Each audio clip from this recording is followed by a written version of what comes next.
Stave 2. The first of the three spirits. When Scrooge awoke, it was so dark that looking out of the bed, he could scarcely distinguish the transparent window from the opaque walls of his chamber.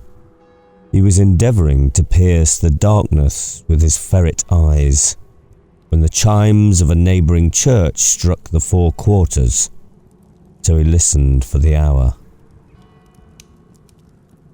To his great astonishment, the heavy bell went on from 6 to 7, and from 7 to 8, and regularly up to 12, then stopped.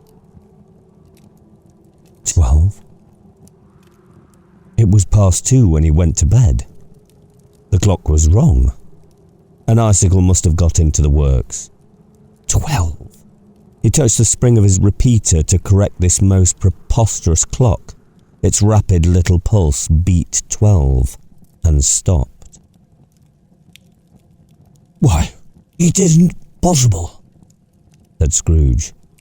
"that I can have slept through a whole day and far into another night. It isn't possible that anything has happened to the sun, and this is 12 at noon." The idea being an alarming one, he scrambled out of bed and groped his way to the window.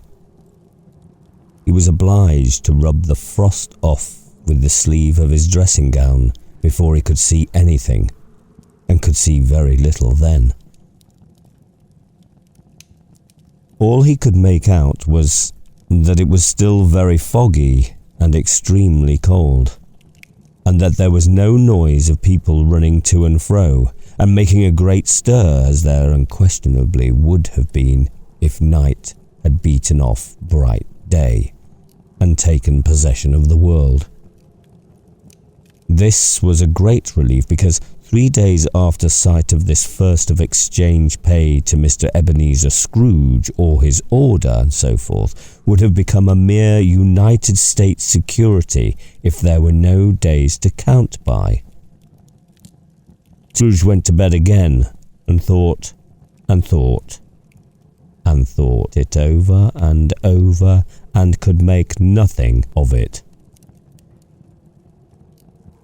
The more he thought, the more perplexed he was, and the more he endeavoured not to think, the more he thought.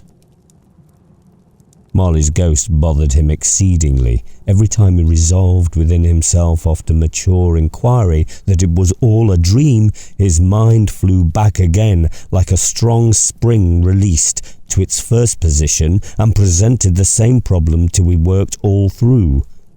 Was it a dream or not?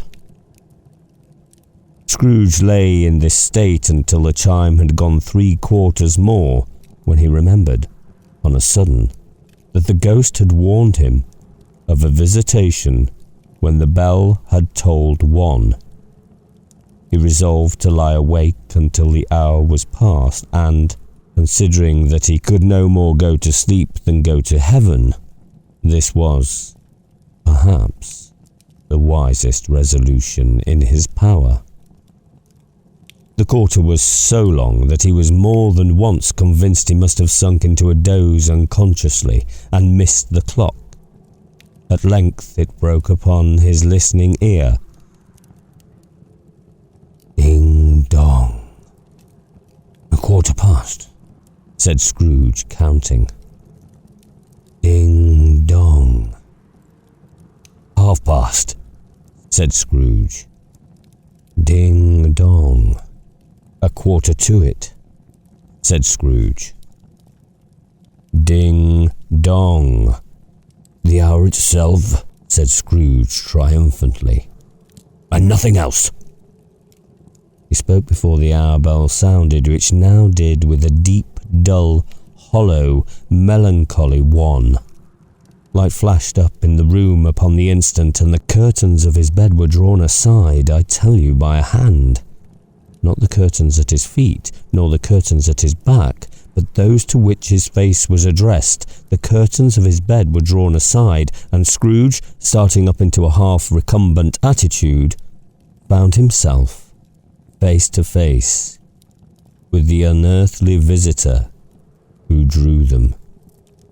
As close to it as I am now to you, and I am standing in the spirit at your elbow. It was a strange figure, like a child, yet not so like a child as like an old man, viewed through some supernatural medium which gave him the appearance of having receded from the view and being diminished to a child's proportions. Its hair, which hung about its neck and down its back, was white, as if with age, and yet the face had not a wrinkle in it, and the tenderest bloom was on the skin. The arms were very long and muscular, the hands the same, as if its hold were of uncommon strength. Its legs and feet, most delicately formed, were, like those upper members, bare. It wore a tunic of the purest white, and round its waist was bound a lustrous belt, the sheen of which was beautiful. It held a branch of fresh green holly in its hand, and in singular contradiction of that wintry emblem, had its dress trimmed with summer flowers. But the strangest thing about it was, that from the crown of its head there sprung a bright, clear jet of light, by which all this was visible, and which was doubtless the occasion of its using, in its duller moments, a great extinguisher for a cap, which it now held under its arm. Even this, though, when Scrooge looked at it with increasing steadiness, was not its strangest quality, for, as its belt sparkled and glittered, now in one part and now in another, and what was light one instant at another time was dark, so the figure itself fluctuated in its distinctness, being now a thing with one arm, now with one leg, now with 20 legs, now a pair of legs without a head, now a head without a body, of which dissolving parts now... I am... The voice was soft and gentle, singularly low, as if instead of being so close beside him, it were at a distance. Who and what are you? Scrooge thought up. I am the ghost of Christmas past. Long past? Inquired Scrooge, observant of its dwarfish stature. No, your past. Perhaps Scrooge could not have told anybody why if anybody could have asked him, but he had a special desire to see the spirit in his cap, and begged him to be covered. What? Exclaimed the ghost. Do you soon put out with worldly hands the light I give? Is it not enough that you are one of whose passions made this cap, and forced me through whole trains of years to wear it low upon my brow? Scrooge reverently disclaimed all intention to offend or any knowledge of having wilfully bonneted the spirit at any period of his life. He then made bold to inquire what business brought him there. Your welfare, said the ghost. Scrooge expressed himself much obliged, but could not help thinking that a night of unbroken rest would have been more conducive to that end. The spirit must have heard him thinking, for it said immediately, Your reclamation, then. Take heed. It put out its strong hand as it spoke, and clasped him gently by the arm. Rise and walk with me. It would have been in vain for Scrooge to plead that the weather and the hour were not adapted to pedestrian purposes, that bed was warm and the thermometer a long way below freezing, that he was clad but lightly in his slippers, dressing gown and nightcap, and that he had a cold upon him at that time. The grasp, though gentle as a woman's hand, was not to be resisted. He rose, but, finding that the spirit made towards the window, clasped his robe in supplication. I am a mortal, Scrooge remonstrated, and liable to fall. Bear but touch of my hand there, said the spirit, laying it upon his heart, and you shall be upheld in more than this. As the words were spoken, they passed through the wall and stood upon an open country road with fields on either hand. The city had entirely vanished. Not a vestige of it was to be seen. The darkness and the mist had vanished with it, for it was a clear, cold winter day, with the snow upon the ground. Good heaven, said Scrooge, clasping his hands together as he looked about him.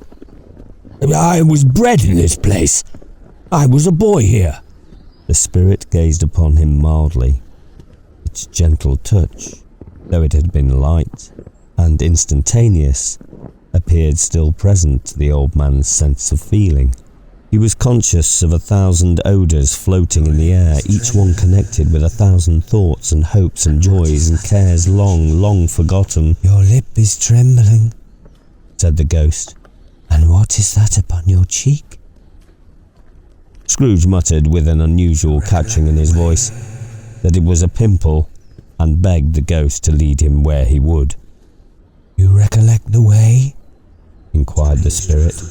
Remember it, cried Scrooge with fervour. I could walk it blindfold. Strange to have forgotten it for so many years, observed the ghost. Let us go on. They walked along the road, Scrooge recognising every gate and post and tree, until a little market town appeared in the distance, with its bridge, its church, and winding river. Some shaggy ponies now were seen trotting towards them with boys upon their backs, who called to other boys in country gigs and carts, driven by farmers. All these boys in great spirits and shouted to each other until the broad field was so full of merry music that the crisp air laughed to hear it. These are but shadows of the things that have been, said the ghost. They have no consciousness of us. The jocund travellers came on, and as they came, Scrooge knew and named them everyone. Why was he rejoiced beyond all bounds to see them? Why did his cold eye glisten, and his heart leap up as they went past? Why was he filled with gladness when he heard them give each other Merry Christmas, as they parted at crossroads and byways for their several homes? Was Merry Christmas to Scrooge? Out upon Merry Christmas! What good had it ever done to him? The school is not quite... They left the high road by a well-remembered lane, and soon approached a mansion of dull red brick with a little weathercock, surmounted cupola on the roof, and a bell hanging in it. It was a large house, but one of broken fortunes, for the spacious offices were little used. Their walls were damp and mossy, their windows broken, and their gates decayed. Fowls clucked and strutted in the stables, and the coach-houses and sheds were overrun with grass. Nor was it more retentive of its ancient state within, for entering the dreary hall and glancing through the open doors of many rooms, they found them poorly furnished, cold, and vast. There was an earthly savour in the air, a chilly bareness in the place, which associated itself somehow with too much getting up by candlelight and not too much to eat.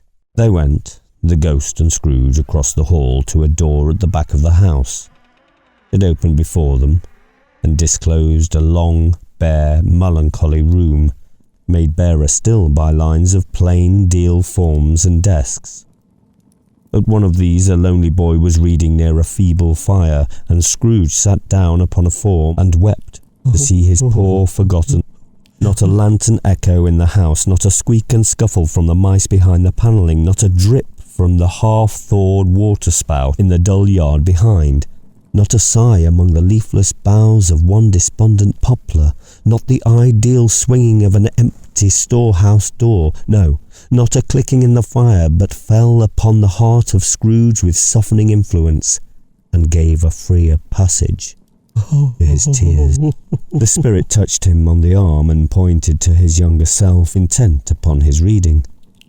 Suddenly a man in foreign garments, wonderfully real and distinct to look at, stood outside the window with an axe stuck in his belt, and leading, by the bridle, an ass laden with wood. "Why, it's Ali Baba!" Scrooge exclaimed in ecstasy. "It's dear old honest Ali Baba! Yes, I know! One Christmas time, when yonder solitary child was left here all alone, he did come, for the first time, just like that. Poor boy, and Valentine," said Scrooge, "and his wild brother, Orson. There they go. What's his name? Who was put down in the drawers asleep at the gate of Damascus? Don't you see him? And the Sultan's groom turned upside down by the Jenny. There, serve him right. I'm glad of it. What business had he to be married to the princess?" To hear Scrooge expending all the earnestness of his nature on such subjects, in a most extraordinary voice between laughing and crying, and to see his heightened and excited face, would have been a surprise to his business friends in the city, indeed. "There's the parrot!" cried Scrooge. "Green body and yellow tail, with a thing like a lettuce growing out of the top of his head. There he is! Poor Robin Crusoe, we called him, when he came home again after sailing round the island. Poor Robin Crusoe! Where have you been, Robin Crusoe?" The man thought he was dreaming, but he wasn't. It was the parrot, you know. "There goes Friday, running for his life to the little creek. Halloa! Hoop hoop halloo!" Then, with a rapidity of transition very foreign to his usual character, he said, in pity for his former self, "Oh boy," and cried, "I wish." Scrooge muttered, putting his hand in his pocket and looking about him after drying his eye with his cuff, "But it's too late now." "What is the matter?" asked the spirit. "Nothing," said Scrooge. "Nothing. No, there was a boy singing a Christmas carol at my door last night. I should like to have given him something, that's all."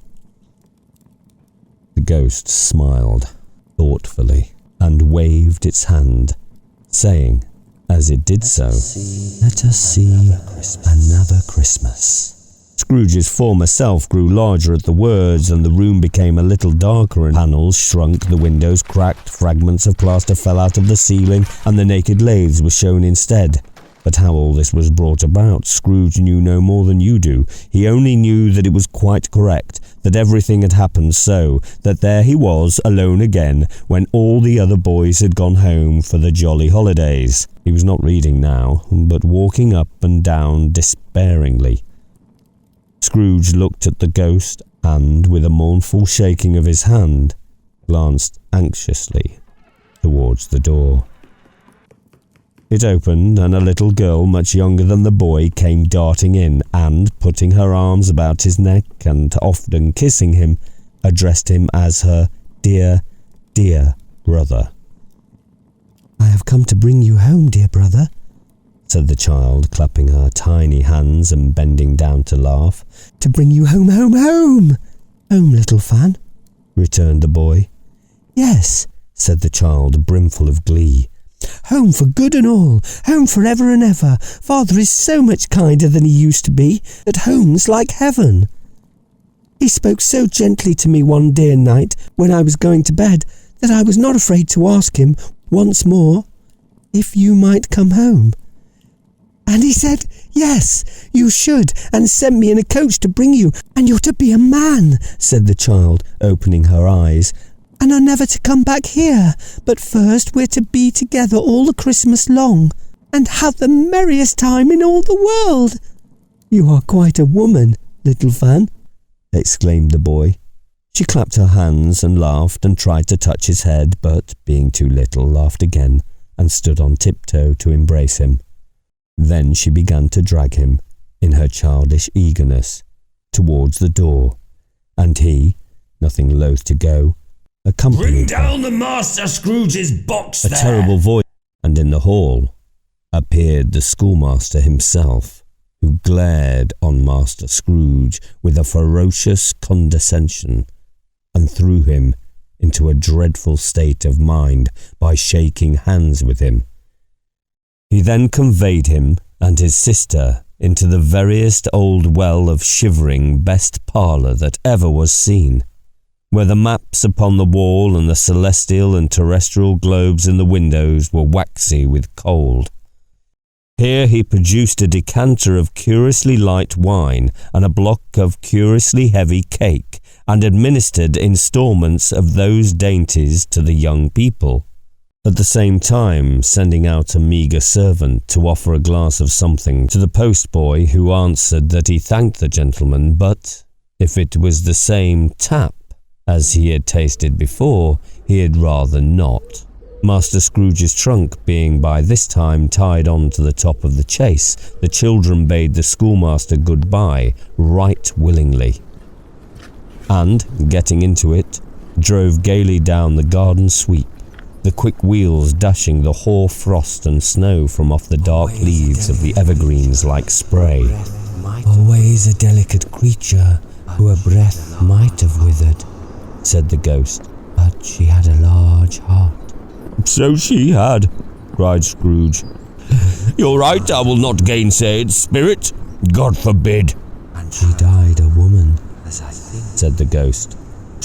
And had, as I think, children. One child, Scrooge returned. Your nephew. True, said the ghost. Your nephew. Scrooge seemed uneasy in his mind and answered briefly, yes. Although they had but that moment left the school behind them, they were now in the busy thoroughfares of a city, where shadowy passengers passed and repassed, where shadowy carts and coaches battled for the way, and all the strife and tumult of a real city were. It was made plain enough by the dressing of the shops that here, too, it was Christmas time again. But it was evening, and the streets were lighted up. The ghost stopped at a certain warehouse door and asked Scrooge if he knew it. Know it, said Scrooge. Was I apprenticed here? They went in, at sight of an old gentleman in a Welsh wig sitting behind such a high desk that if he had been 2 inches taller, he must have knocked his head against the ceiling. Scrooge cried in a great excitement, Why, it's old Fezziwig! Bless his heart! Pointed to the hour of 7. He rubbed his hands, adjusted his capacious waistcoat, laughed all over himself, from his shoes to his organ of benevolence, and called out, in a comfortable, oily, rich, fat, jovial voice, Yo there, Ebenezer! Dick! Scrooge's former self, now grown a young man, came briskly in, accompanied by his fellow prentice. Dick Wilkins, to be sure, said Scrooge to the ghost. Bless me, yes, there he is. He was very much attached to me, was Dick. Poor Dick, dear. Yo-ho, my boys, said Fezziwig. No more work tonight. Christmas Eve, Dick. Christmas, Ebenezer, let's have the shutters up, cried old Fezziwig with a sharp clap of his hands. Before a man can say Jack Robinson! You wouldn't believe how those two fellows went at it. They charged into the street with the shutters 1, 2, 3, had 'em up in their places 4, 5, 6, barred 'em and pinned 'em 7, 8, 9, and came back before you could have got to 12, punting like racehorses. Hilly-ho! cried old Fezziwig, skipping down from the high desk with wonderful agility. Clear away, my lads, and let's have lots of room here. Hilly-ho, Dick! Cheer up, Ebenezer! Clear away. There was nothing they wouldn't have cleared away, or couldn't have cleared away, with old Fezziwig looking on. It was done in a minute. Every movable was packed off, as if it were dismissed from public life forevermore. The floor was swept and watered, the lamps were trimmed, fuel was heaped upon the fire, and the warehouse was as snug and warm and dry and bright a ballroom as you would desire to see upon a winter's night. In came a fiddler with a music book, and went up to the lofty desk and made an orchestra of it, and tuned like 50 stomach aches. In came Mrs. Fezziwig, one vast substantial smile. In came the 3 Miss Fezziwigs, beaming and lovable. In came the 6 young fellows whose hearts they broke. In came all the young men and women employed in the business. In came the housemaid with her cousin, the baker. In came the cook with her brother's particular friend, the milkman. In came the boy from over the way, who was suspected of not having bored enough from his master, trying to hide himself behind the girl from next door, but one who was proved to have had her ears pulled by her mistress. In they all came, one after another, some shyly, some boldly, some gracefully, some awkwardly, some pushing, some pulling. In they all came, anyhow and everyhow. Away they all went. 20 couple at once, half hands, half round, and back again the other way. Down the middle and up again, round and round in various stages of affectionate grouping. Old top couple always turning up in the wrong place, new top couple starting off again as soon as they got there, all top couples at last, and not a bottom one to help them. When this result was brought about, old Fezziwig, clapping his hands to stop the dance, cried out, "Well done!" and the fiddler plunged his hot face into a pot of porter, especially provided for that purpose. But, scorning rest upon his reappearance, he instantly began again, though there were no dancers yet, as if the other fiddler had been carried home exhausted on a shutter, and he were a brand new man resolved to beat him out of sight or perish. There were more dances, and there were forfeits, and more dances, and there was cake, and there was negus, and there was a great piece of cold roast, and there was a great piece of cold boiled, and there were mince pies and plenty of beer. But the great effect of the evening came after the roast and boiled, when the fiddler, an artful dog, mind, the sort of man who knew his business better than you or I could have told it him, struck up. "Sir Roger de Coverley!" Then old Fezziwig stood out to dance with Mrs. Fezziwig. Top couple, too, with a good stiff piece of work cut out for them, 3 or 4 and 20 pair of partners, people who were not to be trifled with, people who would dance and had no notion of walking. But if there had been twice as many, 4 times, old Fezziwig would have been a match for them, and so would Mrs. Fezziwig. As to her, she was worthy to be his partner in every sense of the term. If that's not high praise, tell me higher, and I'll use it. A positive light appeared to issue from Fezziwig's calves. They shone in every part of the dance like moons. You couldn't have predicted at any given time what would become of them next. And when old Fezziwig and Mrs. Fezziwig had gone all through the dance, advance and retire, both hands to your partner, bow and curtsy, corkscrew, thread the needle, and back again to your place, Fezziwig, cut! But so deftly that he appeared to wink with his legs and came upon his feet again without a stagger. When the clock struck 11, this domestic ball broke up. Mr. and Mrs. Fezziwig took their stations, one on either side the door, and shaking hands with every person individually as he or she went out, wished him or her a Merry Christmas. When everybody had retired but the 2 prentices, they did the same to them, and thus the cheerful voices died away, and the lads were left to their beds, which were under a counter in the back shop. During the whole of this time, Scrooge had acted like a man out of his wits. His heart and soul were in the scene, and with his former self, he corroborated everything, remembered everything, enjoyed everything, and underwent the strangest agitation. It was not until now, when the bright faces of his former self and Dick were turned from them, that he remembered the ghost, and became conscious that it was looking full upon him, while the light upon its head burnt very clear. "A small matter," said the ghost, "to make these silly folks so full of gratitude." "Small," echoed Scrooge. The spirit signed to him to listen to the 2 apprentices, who were pouring out their hearts in praise of Fezziwig, and, when he had done so, said, "Why is it not? He has spent but a few pounds of your mortal money, 3 or 4 perhaps. Is that so much that he deserves this praise?" "It isn't that," said Scrooge, heated by the remark, and speaking unconsciously like his former, not his latter self. It isn't that spirit. He has the power to render us happy or unhappy, to make our service light or burdensome, a pleasure or a toil. Say that his power lies in words and looks, in things so slight and insignificant that it is impossible to add and count them up. What then? The happiness he gives is quite as great as if it cost a fortune. He felt the spirit's glance and stopped. What is the matter? Asked the ghost. Nothing particular, said Scrooge. Something, I think, the ghost insisted. No, said Scrooge. No, I should like to be able to say a word or two to my clerk just now, that's all. His former self turned down the lamps as he gave utterance to the wish, and Scrooge and the ghost again stood side by side in the open air. My time grows short, observed the spirit. Quick.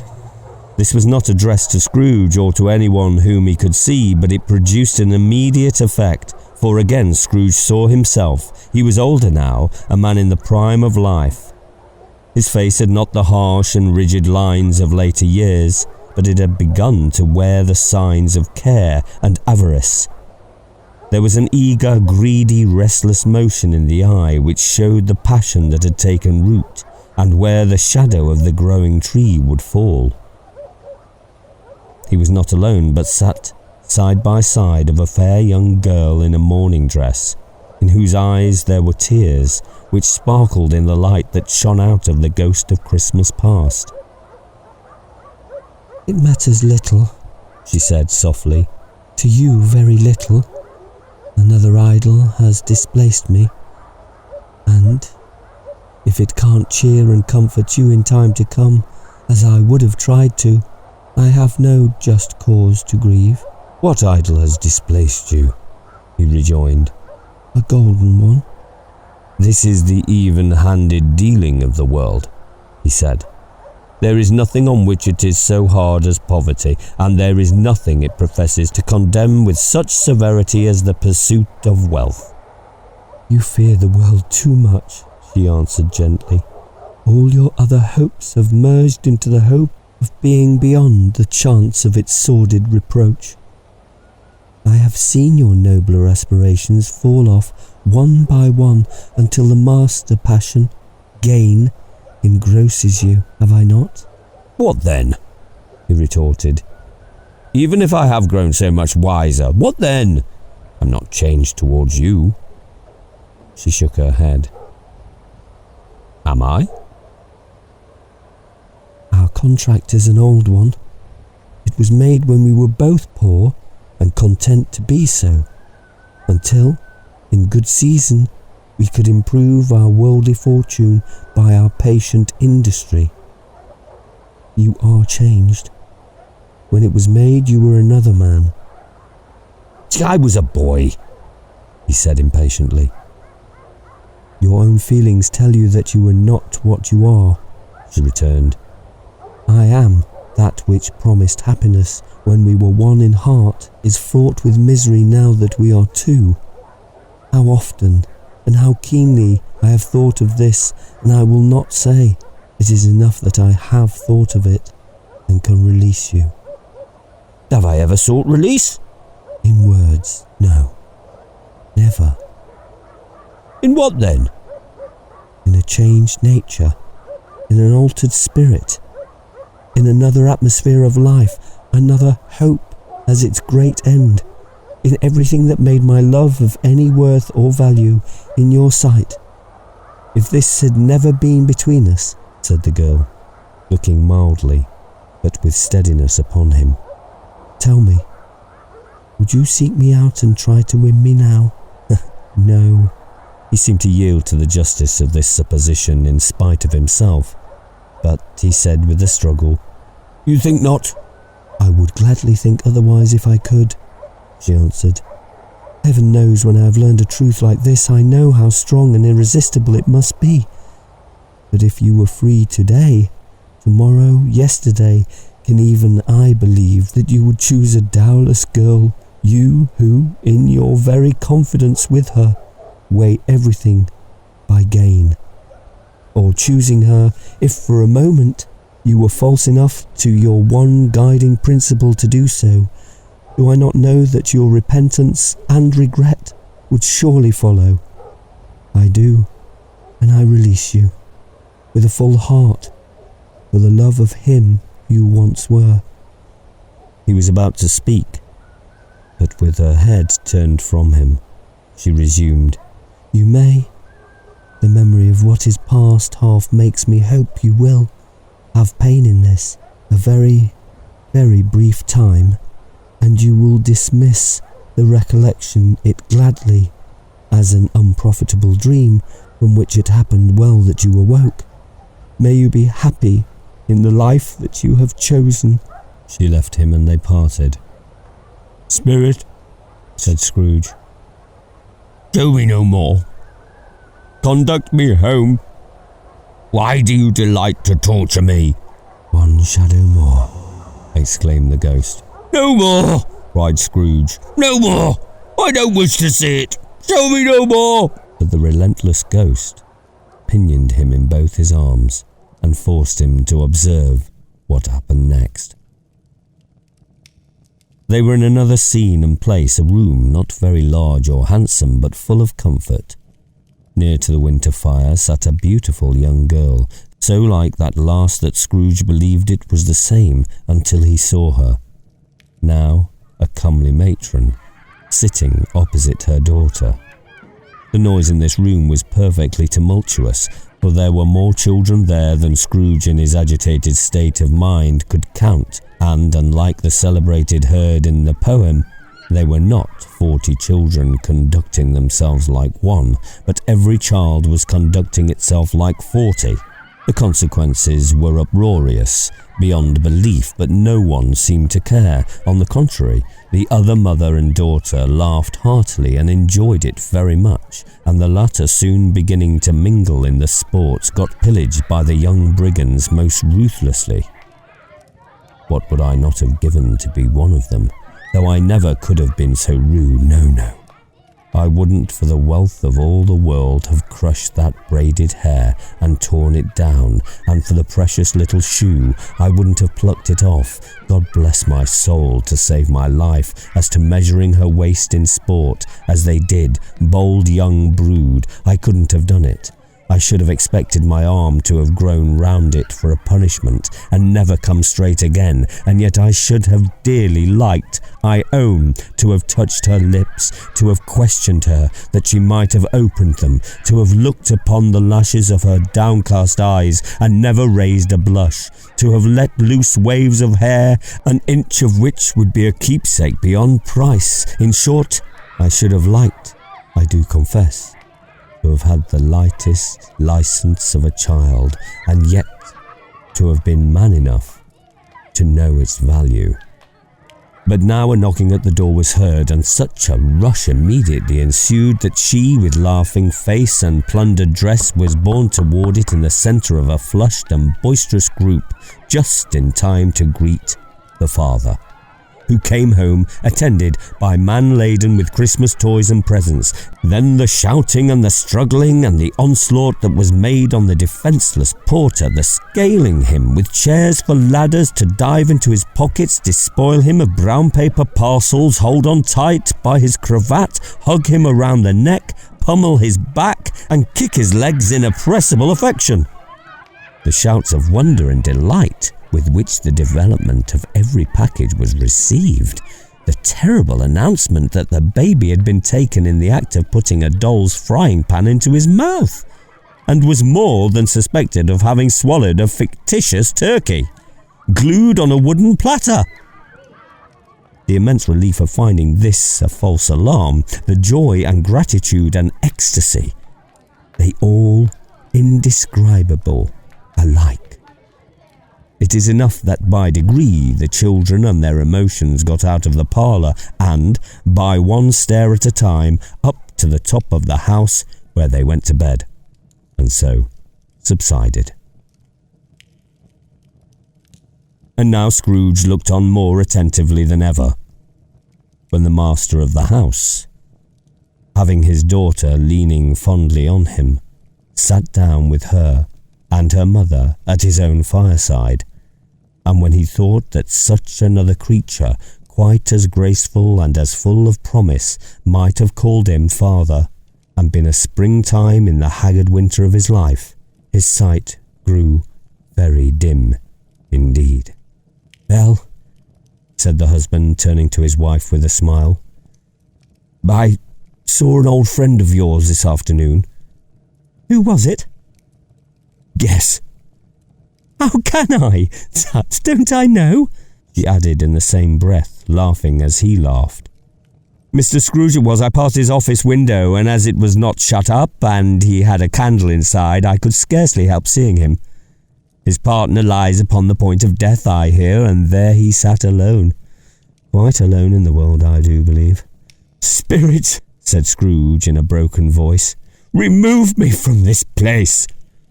"I told you these were shadows of the things that have been," said the ghost. "That they are what they are. Do not blame me." "Remove me!" Scrooge exclaimed. "I cannot bear it!" He turned upon the ghost, and seeing that it looked upon him with a face in which, in some strange way, there were fragments of all the faces it had shown him, wrestled with it. "Leave me! Take me back! Haunt me no longer!" In the struggle, if that can be called a struggle in which the ghost, with no visible resistance on its own part, was undisturbed by any effort of its adversary, Scrooge observed that its light was burning high and bright, and dimly connected that with its influence over him. He seized the extinguisher cap, and lay by a sudden action pressed it down upon its head. The spirit dropped beneath it, so that the extinguisher covered its whole form, but, though Scrooge pressed it down with all his force, he could not hide the light, which streamed from under it in an unbroken flood upon the ground.